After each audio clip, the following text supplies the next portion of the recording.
सर्दियों में हमारे दांत क्यों बचना शुरू हो जाते हैं। वेलकम टू दहली जुल्म के मोअज़्ज़ज़ नाज़रीन को मेरा सलाम। नाज़रीन, आज की वीडियो में हम जानेंगे कि सर्दियों में हमारे दांत क्यों बचना शुरू हो जाते हैं।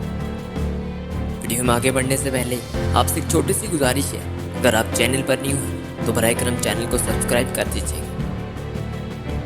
नाज़रीन देखिए, हमारा जिस्म हमेशा अपने अंदरूनी टेम्परेचर को मुनासिब हालत में रखने की कोशिश करता है।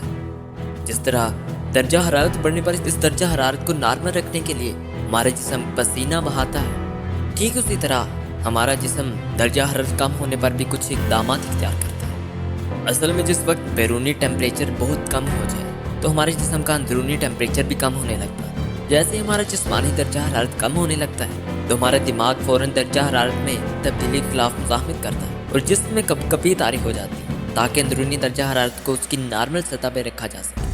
उस दौरान हमारे बाकी असाब की तरह चेहरे के मसल्स भी कपकपाना शुरू कर देते हैं। कभी कभार ये कपकपाहट इस कदर शदीद होती है कि हमारे दांत आपस में ज़ोर ज़ोर से टकराना शुरू कर देते हैं और उनके टकराने से एक मखसूस आवाज़ पैदा होती है जिसे हम बआसानी सुन सकते हैं।